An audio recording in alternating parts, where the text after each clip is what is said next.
వాక్య ధ్యానము నిమిత్తమై యిర్మీయా గ్రంథము 18వ అధ్యాయము మొదటి నుంచి చూద్దాం.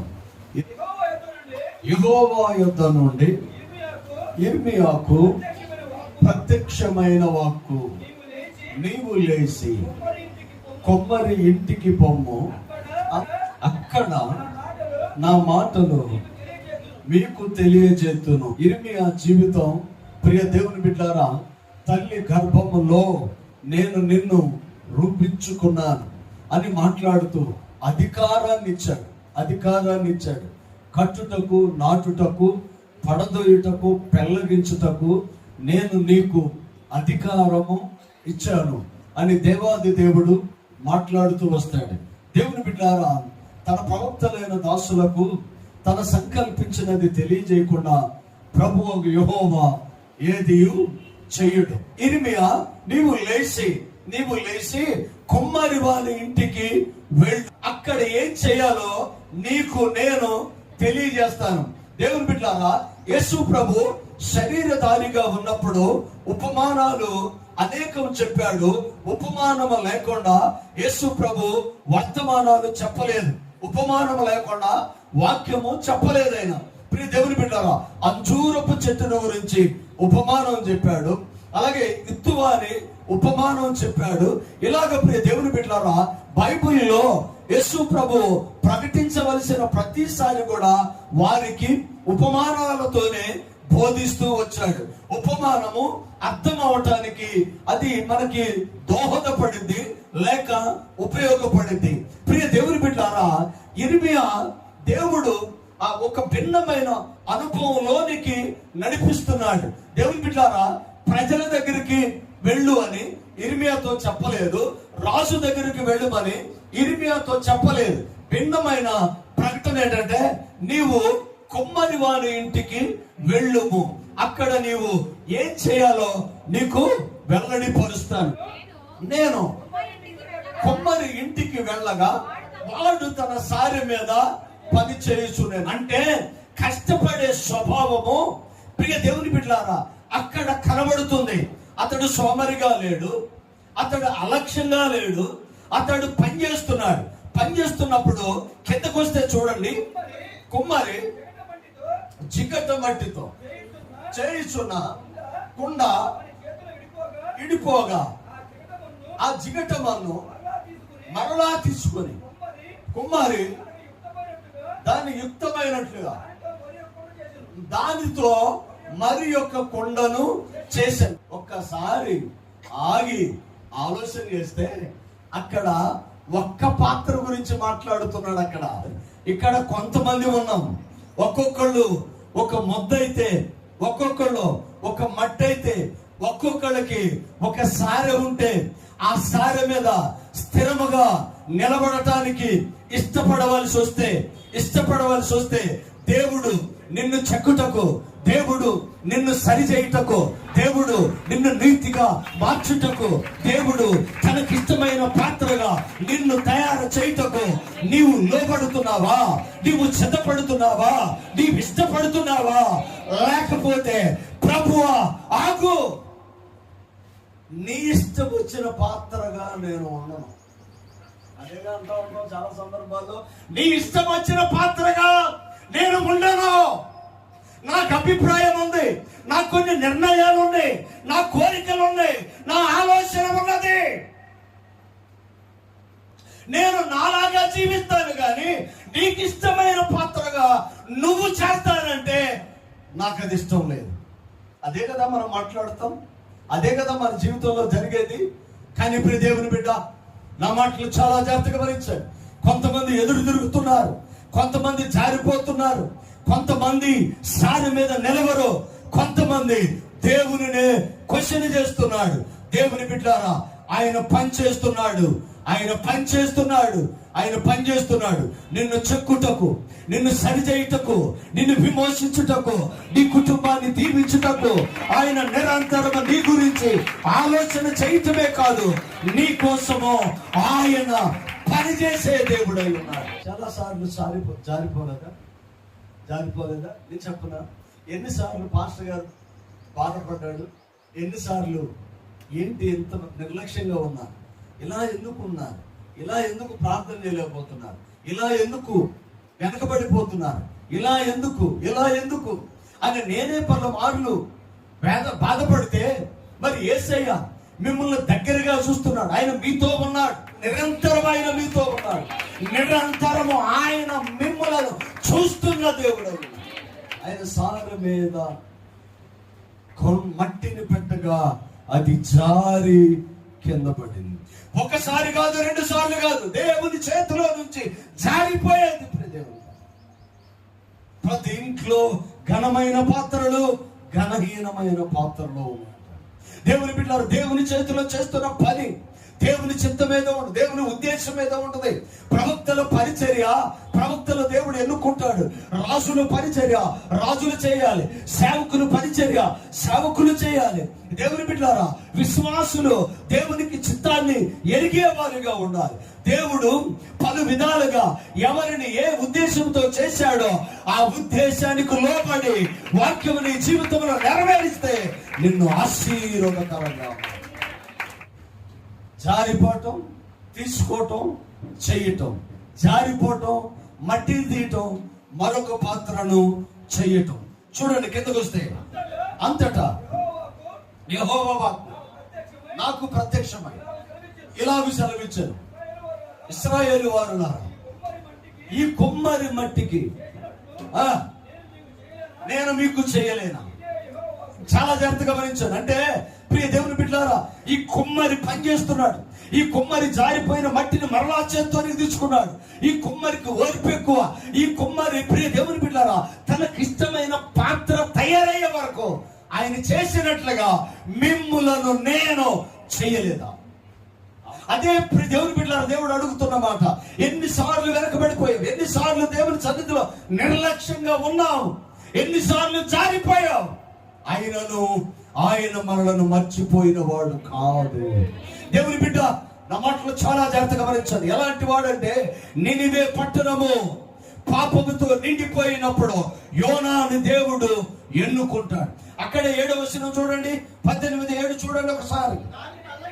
దాన్ని పెళ్లగింతుననియు, ఎరగొట్టుదననియు, నశింపజేయుదననియు ఏ జనమును గూర్చి గాని, రాజ్యమును గురించి గాని నేను చెప్పి ఉండగా, ఏ జనమును గురించి నేను చెప్పితును ఆ జనము నేను వారికి చేయుదునని, కీడును గురించి సంతాపడుతును. చాలా జాగ్రత్తగా గమనించాను. అంటే ఏ జనముల గురించి, ఏ రాజ్యముల గురించి నేను కోపించినప్పుడు, హెచ్చరించినప్పుడు వారు నా మాట వినలేదా? యోనా చూడండి, యోనా 3:10 ఆ మాట కనబడతా ఉంటుంది. దేవుని బిడ్డలారా, నీనెవే పట్టణము పాపములో ఉన్నదని దేవుడు ఎరిగి యోనాను నీనెవేకు పంపిస్తాడు. దేవుని బిడ్డ, నా మాటలు చాలా జాగ్రత్తగా గమనించాడు. నీనెవేలో ఒక్క రోజు ప్రయాణం చేసి సువార్త చెప్పాడు. ఏమి ఎరగదీలా. మనకు తెలుసు కదా, తార్షీసుకు వెళ్ళాడు, దేవుడు దెబ్బ కొట్టాడు, తీసుకొచ్చి 3 రోజులు రహస్యం ముందు ఆయనకి నేర్పించాల్సిందని నేర్పించాడు. భయం ఎలా ఉంటుందో చూపించాడు, ప్రాణం ఎలా పోయిందో చూపించాడు, అగాధ అనుభవాన్ని ఆయన చూశాడు, శ్రమల లోతుల్లోనికి ఆయన వెళ్ళిపోయాడు. జీవితంలో దేవునికి వ్యతిరేకంగా నిలబడి వ్యక్తి ఎలాంటి తప్పు చేయకూడదో తెలుసుకున్నాడు. పశ్చాత్తాప్తుడై అగాధములో ఏడుస్తూ ఉండగా దేవుడు ఆయన మొరను విని నీనెవే పట్టణానికి చేర్చాడు. దేవుని బిడ్డలారా, అయిష్టంగానే నీనెవే పట్టణానికి మరలా సరిపోతానేమో, మరలా శ్రమ వస్తుందేమో, మరలా వేదన వస్తుందేమో అని చెప్పేసి బైబిల్ పట్టుకొని సువార్త ప్రకటన చేస్తూ 1 రోజు ప్రయాణం చేసి నీనెవే ప్రజలకు దేవుని గురించి చెప్పాడు. ఇప్పుడైతే దేవుని ఉగ్రత వస్తుందని వారు ఎరిగారో, చూడండి అమ్మ 9 నుంచి చూడండి. 3:9 మనుషులందరూ తన దుర్మార్గములను విడిసి, ఆ మనుషులందరూ తన దుర్మార్గములను విడిసి తాను చేయు బలత్కారమును మానివేయ మనను. మనుషులేమి, పశువులేమి, పశువులు కూడా మారు మనసు పొందుతాయండి. ఆమె పశువులు కూడా మార్మల్స్ పొందుతాయా? ఎస్. చరిత్రకు ఆధారాలను బట్టి చెప్తే ఇటలీ పట్టణం ముందు పటాల ముందు కొర్నేలి అని ఒక శతాధిపతి ఉండేను. అతడు బహు సంపన్నుడు. అతడు ఇంట 10 వారు ప్రార్థన చేసేవాడంట. అతడు ప్రార్థన చేసేవాడు, అతడు కుటుంబం అంతా ప్రార్థన చేసేవాళ్ళు. అతని ఇంట పశువులు కూడా ప్రార్థన చేసేవాడు. కొర్నేలి ఇంట పశువులు కూడా ప్రార్థన చేసేయంట. నినివే పట్టణములో ఎప్పుడైతే యోనా ఒక దిన ప్రయాణం చేసి సువార్తను ప్రకటన చేశారో, నినివే పట్టణ ప్రజలందరూ కూడా ప్రార్థన చేయటం మొదలు పెట్టారు. పశ్చాత్తాప్తులై దేవుని సన్నిధిలో విజ్ఞాపన చేయటం మొదలు పెట్టారు. మనుషులే కాదు కానీ పశువులు కూడా ప్రార్థన చేస్తారు. కిందకు వచ్చి చూడండి. సమస్తమును గోని పట్ట కట్టుకొని జనులు మనస్పూర్వకంగా దేవుని వేడుకొనగా ఈ నినివే వారు తన చెడు నడతలను మానుకొనగా, ఈ నినివే వారు తన చెడు నడతలను మానుకొనగా. చూడండి, వారు చేస్తున్న క్రియలను దేవుడు చూసి పశ్చాత్తాప్తుడై వారికి చేయుదునని తాను మాట ఇచ్చిన కీడు చేయక మానెను. సపోర్ట్ కొడుతూ దేవునికి ప్రార్థిస్తే, ప్రభువు దగ్గర ఏడుకుంటే, ప్రభువా నా పరిస్థితి ఇది, నా బిడ్డలు ఇలా ఉన్నారు, నా వ్యాపారం ఇలా ఉంది, నా కుటుంబం ఇలా ఉంది, నా పరిస్థితి ఇలా ఉంది, నేనేంటి ఇలా ఉన్నాను అని ప్రియ దేవుని బిడ్డలారా, నీవు ప్రార్థన చేస్తే ఆయన నీ ప్రార్థనకు జవాబునిచ్చే దేవుడు. ఎంత ప్రేమ కలిగిన దేవుడు! కులం అడగడు, మతం అడగడు, బ్యాంక్ బ్యాలెన్స్ అడగడు, ఏ దేశమో అడగడు, నీ రంగు అడగడు, నీ స్థితి అడగడు, నువ్వు మెయిల్ అండ్ ఫీమేల్ అని అడగడు, నువ్వు నీ హోదా అడగడు, నీ ఇంటి పేరు అడగడు. ఆయన ప్రభువా అని అంటే ఆయన నీ దగ్గరికి వస్తాడు. ఆయన బిడ్డగా అంగీకరిస్తాడు. నీ కుటుంబం మీద కొన్ని శాపాన్ని తీసివేస్తాడు, పాపాన్ని తీసివేస్తాడు, వ్యతిరేకతను తీసివేస్తాడు. ఆయన రక్తపు కంచె వేసి ఆయన కృప నీకు తోడుగా ఉంచి ప్రతి కీడును తప్పించి సమృద్ధిని సమాధానం అనుగ్రహించేవాడు. అదే ఇర్మియాతో దేవుడు గుర్తు చేస్తున్నాడు. వారు రావాలి, ప్రార్థన చేస్తే వారిని నేను వద్దన్నాను. సారి మీదకి తీసుకోవటం, ఒక పాత్ర చేయటానికి ఇష్టపడటం, అది జారి కింద పడటం, మరలా తీసుకొని సారి మీద పెట్టడం, మరలా జారి కింద పడటం, మరలా తీసుకొని దేవుని బిడ్డల సారి మీద పెట్టడం, మరలా జారి కింద పడటం. ఎవరు ఇష్టపడతారు? నా దేవుడు ప్రేమ కలిగిన దేవుడు. ఎన్నిసార్లు నువ్వు వెనక్కి వెళ్ళినా ఆయన మరలా నిన్ను వెన్ను తట్టి ఆయన నిన్ను ప్రేమిస్తూనే ఉన్నాడు. అందుకే వారితో మాట్లాడతాడు, నేను బాబులోనియ సామ్రాజ్యానికి వారిని నేను దాసులుగా పంపిస్తాను. ఇర్మియాతో మాట్లాడతాడు కదా, నీవు వెళ్ళి వారికి ఈ విషయాన్ని ప్రకటన చెయ్యము. కొయ్యి కాడిని ఎత్తుకొని ఇర్మియా సువార్త ప్రకటన చేయటానికి వారి మధ్యలోనికి వెళ్ళాడు. ఈ ప్రజల మీదకి శ్రమ రాబోతుంది, అది ఈ కాడి అంత భారంగా ఉంటుందని కొయ్యి కాడిని ఎత్తుకొని ఆ ప్రజల దగ్గరికి వెళ్ళారు. వాళ్ళు వినలేదు. అప్పటికి అబద్ధ బోధకుడు అననీయ ఆ కొయ్య కాడిని ఎరగొట్టి ఈ శ్రమ మీ మీదకి రాదు అని ప్రకటన చేశాడు. మరలా ఇర్మియా ప్రార్థనా గదిలోనికి వెళ్ళి ప్రార్థన చేయగా ఇర్మియాతో దేవుడు మాట్లాడుతున్నాడు, ఎనప కాడిని ఎత్తుకుని వెళ్ళి ప్రకటన చేయుడి. దేవుని బిడ్డలారా, శ్రమ రావటం తథ్యము. వాళ్ళు ఒప్పుకొని విడిచిపెట్టి ప్రార్థన చేస్తేనే వారికి విడుదల వస్తుంది. దేవుని బిడ్డలారా, ఎనప కాడిని ఎత్తుకొని మరలా ప్రజల యొద్దకి ఇర్మియా వెళ్ళాడు. హననీయ అనే అబద్ధ ప్రవక్త ఈ విషయాలు చూసి ఆయన చనిపోయాడు. 29వ వచనం. 28లో హననీయ, ప్రియ దేవుని బిడ్డలారా, ఇర్మియా కాడిని విరగ్గొట్టాడు, ఇనప కాడితో వెళ్ళాడు. హననీయ 28 చివరిలో చనిపోతాడు. ఇప్పుడు 29:4 చూడు. ఇశ్రాయేలు దేవుడును సేనలకు అధిపతి అయిన యెహోవా ప్రేరేపణ చేత బబులోనునకు పోబడిన వారందరికీ ఎలాగూ ఆజ్ఞయించుచున్నాడు. ఇల్లు కట్టించుకొని వాటిలో నివసించుడి, తోటలు నాటి వాటి ఫలములను అనుభవించుడి, పెళ్ళిళ్ళు చేసుకొని కుమారులను కుమార్తెలను కనుడి.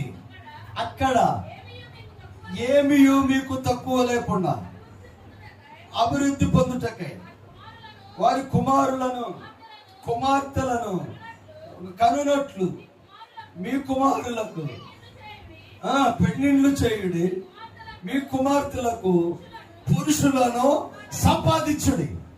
శ్రమ ఉన్నవాడికి ఆస్తి సంపాదించుకోవాలని ఆశ ఉంటుందండి. ఈ దేశంలోనే ఉండిపోతాం, ఇక్కడే ఆగిపోతాం, ఇక్కడే మా జీవితం, ఇలాగే మా జీవితం, ఇదే మా బతుకు అని వాళ్ళు అలా ఉండిపోతున్నారేమో. దేవుని చిత్తాన్ని మీ జీవితంలో నెరవేర్చాలి. ఎప్పుడైతే నీ జీవితంలో దేవుని చిత్తాన్ని నెరవేరుస్తావో ఆశీర్వాదకరంగా దేవుడు నిన్ను నీ కుటుంబాన్ని ఉంచుతాడు. శ్రమలో ఉన్నారు కరెక్టే, దాస్యత్వంలో ఉన్నారు కరెక్టే, వేదన ఉంది కరెక్టే.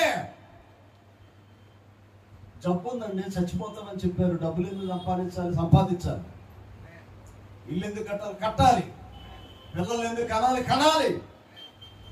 ఇది దేవుని చిత్తం. దేవుని చిత్తాన్ని నీ జీవితంలో నెరవేర్చాలి. ఈజిప్టులోనికి వెళ్ళిన తర్వాత ప్రసన్నపైన వారు ప్రస్తావించేసింది 450 సంవత్సరాలు వారి దాస్యత్వంలో ఉన్నారు. అణగదొక్కారు, కృంగదీశారు, నశింపజేయాలని, ఆ జాతిని లేకుండా చేయాలని ఫరో పలు విధాలు అణగదొక్కారు. బైబిల్లో అక్కడ రాయబడుతున్న మాట ఏంటంటే, ఫరో వారిని అనసిన కొలది వాళ్ళు ప్రబలుతూ వచ్చారు. సపోర్ట్ కొడుతుంది దేవుని బిడ్డ. దేవుని చిత్తాన్ని నెరవేర్చడం అదే భర్తతో కాపురం చేయాలి, భార్యతో కాపురం చేయాలి, పిల్లలను కనాలి, ఇళ్ళు కట్టాలి, సొసైటీలో సంబంధం కలిగి ఉండాలి. ఇవన్నీ చేస్తూనే పరిశుద్ధతను కాపాడుకుంటూ వాక్యమును నీ జీవితంలో నెరవేర్చాలి. ఆమేన్. హల్లెలూయా. సేవకులు కూడా పెళ్లి చేసుకోవాలి. ఒక ఆయన నన్ను అన్నాడు, అయ్యారు మీ పరిచర్యను, మిమ్మల్ని, మీ అభిషేకాన్ని చూస్తే అమ్మగారు లేకుండా ఉంటే ఇంకా పరిచర్య చేసి చిప్పోసాతాను అనుకున్న మనసుకో. దేవుని బిడ్డలారా, పరిచర్యలో ఇది దేవుని చిత్తం నెరవేర్చడం. దేవుని బిడ్డ, ఎప్పుడైతే దేవుని చిత్తాన్ని నీ జీవితంలో నెరవేరుస్తావో దేవుడు దైవికమైన ఆశీర్వాదాలు ప్రభు మన జీవితంలో అనుగ్రహించేవాడయ్యా. 10వ వచనం చూడమ్మా, 10 నుంచి.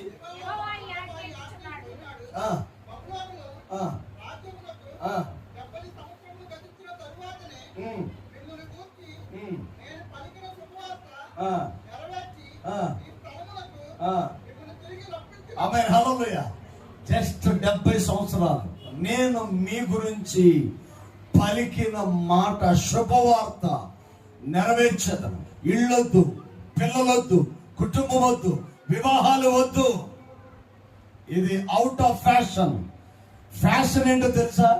ఇల్లు కట్టాలి, పెళ్లిళ్ళు చేయాలి, పిల్లలు కనాలి, కుటుంబాలు కట్టుకోవాలి, ఆత్మీయంగా ఉండాలి. దేవుని చిత్తాన్ని మీ జీవితంలో నెరవేర్చండి. ఆదామును అవ్వను పిలిచి మీరు ఫలించి అభివృద్ధి నుండి విస్తరించి భూమిని నింపి దాన్ని స్వాధీనపరచుకోండి. ఇది దేవుని చిత్తం. నేను మీతో చెప్పిన మాట శుభవార్త నెరవేర్చు వరకు నేను మరలా మీ యొద్దకు వస్తా. కింద చదవండి. నేను మిమ్మల్ని గురించి ఉద్దేశించిన సంగతులను నేను ఎరుగుదును.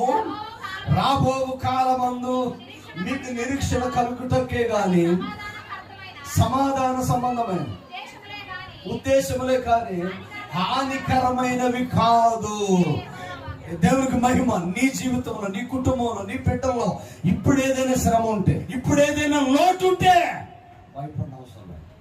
మీ పట్ల నా ఉద్దేశములు హానికరమైనవి కాదు. ఇప్పుడు శ్రమలాగా ఉండొచ్చు. ఒక ఆయన 3 సార్లు ప్రార్థన చేశాడు, నొప్పి ఉంది. 3 సార్లు ప్రార్థన చేశాడు, నొప్పి తీయాలా? అవునా? తీయడు. ఎవరో ఎక్కడ ఏదన్నా శ్రమ ఉంటే శ్రమ పోవాలని ప్రార్థన చేయబోకండి, తీగిపోవచ్చు ఆయన. 3 సార్లు, ఒకసారి కాదు, ఒకసారి ప్రార్థన చేశాడు, సమాధానం లేదు. రెండోసారి ప్రార్థన చేశాడు, సమాధానం లేదు. మూడోసారి ఇసుకతో ప్రార్థన చేశాడు. అప్పటి నుంచి అన్నాడు, నా కృప నీకు చాలు. ఇప్పుడు ఏదైనా శ్రమ వచ్చిందనుకో, మనం చేయాల్సింది ఏంటంటే, దేవుడు హానికరమైన ఏమి మన జీవితంలో చెయ్యడు. ఈ రోజున సజీవంగా నిలబడ్డామంటే ఆయన కృప మనకి ఉంది.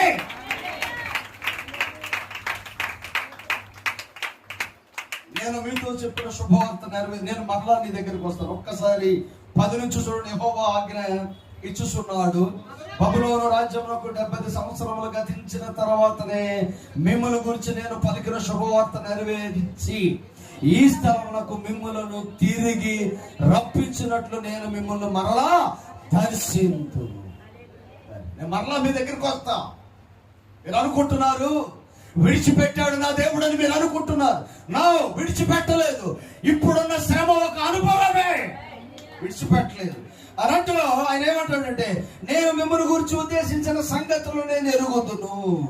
నేను మిమ్మల్ని గురించి నేను ఉద్దేశించిన సంగతులను నేను ఎరుగుదును. దేవునికి నీ పట్ల ఉన్న ఉద్దేశాలు ఆయనకి తెలుసు. నువ్వు ఎలా ఉండాలో ఆయనకి తెలుసు. రాబో కాలమందు నీకు నిరీక్షణ కలుగునట్లుగా అవి సమాధానకరమైన ఉద్దేశములే కానీ హానికరమైనవి కాదు. సపోర్ట్ కొడుతుంది. 3 సార్లు ప్రార్థన చేస్తే కూలుగా దేవుడు అంటున్నాడు, నా కృప నీకు చాలు. 2004 సంవత్సరం పంటకాలం దగ్గర సైకిల్ వేసుకుని వెళ్ళాను. పకీరు కూడా సైకిల్ వేసుకుని తొక్కుని వెళ్ళాను. గన్నవరం సైకిల్ తొక్కుని వెళ్ళాను. ఒక్కరోజు 3 ప్రాంతాలలో ఆరాధన సైకిల్ వేసుకొని వెళ్ళి తొక్కుంటూ వచ్చాను. ఎర్రకట్ట ఎక్కుతూ ఉండగా శక్తినంత కోల్పోయి సైకిల్ కూడా తొక్కలేక దిగి బ్యాగ్ కింద పడిపోయింది. ఆ బ్యాగ్ని సీరియస్ గా తీసి సైకిల్ మీద పెట్టి నడిపించుకుంటూ పైకి వెళ్తున్నా. ప్రభువా, అందరూ వాడుకొని విడిచిపెట్టారు, నాకు నువ్వేం చేశావని అడిగాడు. వెంటనే దేవునాత్మ నాకు ఇచ్చిన సమాధానం, నేను నిన్ను ఉంచాను. ఇది రైట్ ఆన్సర్ అండి. నాకు నువ్వేం చేసావు అని అంటే నేను నిన్ను ఉంచాననే మాట రైట్ ఆన్సరా? నాకు నువ్వేం చేసావు అని అంటే దేవుడు అనాల్సింది ఏంటి? ఏం కావాలి నీకు? ఇల్లు కావాలా? బండి కావాలా? డబ్బు కావాలా? ఏం కావాలి చెప్పు, నేను ఇస్తాను అని. అది రైట్ ఆన్సర్. అదే కదా మన ఎక్స్పెక్టేషన్స్ అన్నీ అయ్యే కదా. ఇప్పుడు దేవుడిని ఏదైనా అడిగితే ఆయన మన దగ్గరకు వచ్చి నీకేం కావాలి, అదే కదా మన ఆలోచనలో. ఆయన అలా మాట్లాడండి. పౌలు అదే అనుకోండి, నీకు స్వస్థత వచ్చింది వెళ్ళిపో అని అలా ఆయన నా కృప నీకు. ఇదేం సమాధానం అండి? ఇదే మనం ఎవరితో చెప్పాలంటే, ఇంత ప్రార్థన చేస్తాను, ఇంత భక్తితో ఉంటే, ఇంత పరిశుద్ధంగా ఉంటాను, రాత్రి దేవుడిని నేను అడిగితే ఆయన నా దగ్గరకు వచ్చి కూల్గా నా కృపణికి చాలని వెళ్ళిపోయాడు. ఇదేనా సమాధానం? ఇలాగేనా దేవుడు మాట్లాడేది? ఇదేనా? నాకు అప్పుడు అదే అనిపించింది. నిన్ను ఉంచాను అన్నాడు. ఏంటి సమాధానం అంటే, సునామీ వచ్చిందా? అప్పుడు వచ్చింది సునామీ. అనేక మంది పోయారా? నువ్వు ఉన్నావు కదా, నువ్వు ఉన్నావు కదా, అది రెండో సమాధానం. ఓకే, బాగానే ఉంది. ఇప్పుడు ఈ స్పెడ్స్ ఉంది, ఈ స్పెడ్స్ ఉంది, ఇది ఉంచాము అంటే వాడతామా లేదా? ఆమె ఉంచాము అంటే వాడతామా లేదా? నిన్ను దేవుడు ఉంచాడు అంటే నీ అవసరత ఆయన ఉందని అంటారు. అది నాకు అప్పుడు అర్థం కాదు, ఇప్పుడు అర్థమైంది. ఆ రోజు మూలన పడేసిన ఈ పాత్రను ఎందుకు దేవుడు ఉంచాడు అంటే, ఈ రోజుని ప్రయోజనకరంగా వాడుకోవటానికి, నీ జీవితంలో దేవుని బిడ్డారా, నిష్ఫలమైనది ఏదైనా నీవు అనుకున్నట్లయితే దేవుడు దాన్ని ప్రయోజనకరంగా మారుస్తాడు. నిన్ను వాడుకుంటాడు, నిన్ను దీవిస్తాడు, నీ బిడ్డను దీవిస్తాడు, నీ వ్యాపారాన్ని దీవిస్తాడు, నీ కుటుంబాన్ని దీవిస్తాడు. ఏవి హానికరములో అవి దేవుని ఉద్దేశములు హానికరమైనవి కాదు. రాబోతున్న దినములలో ఆయన ఉద్దేశాలు నీ పట్ల నెరవేరుస్తానికి విశ్వాసముతో నిలబడండి. ఇర్మియాను ఎన్నుకొని నీ కోసం పంపించాడు.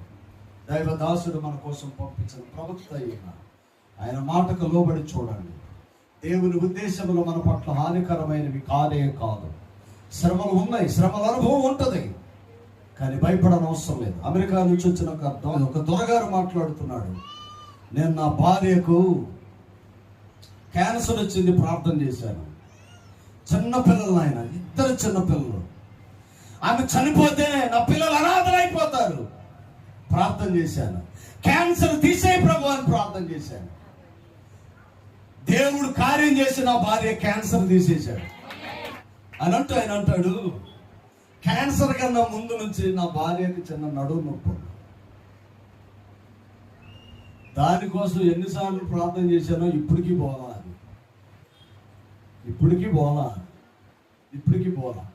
అని అంటూ క్యాన్సర్ను తీసేసిన దేవుడు నడుము నొప్పి తీయలేడా? కానీ తీయడు. ఆమె తీయడు. నడుము నొప్పి ఉండాలి.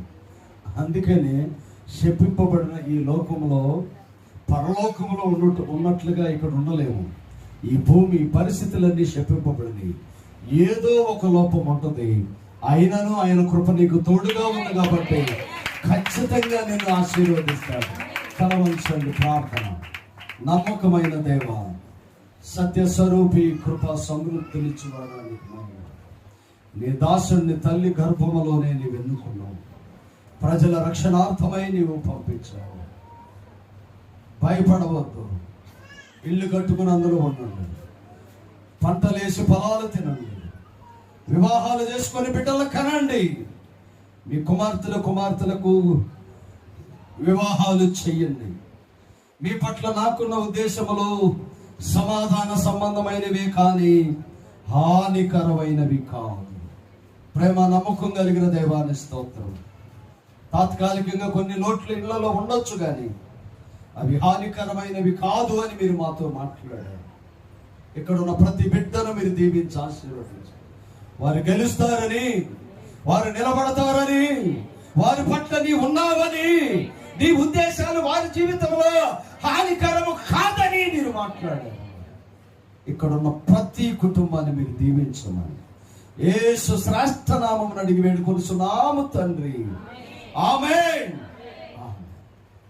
అందరికీ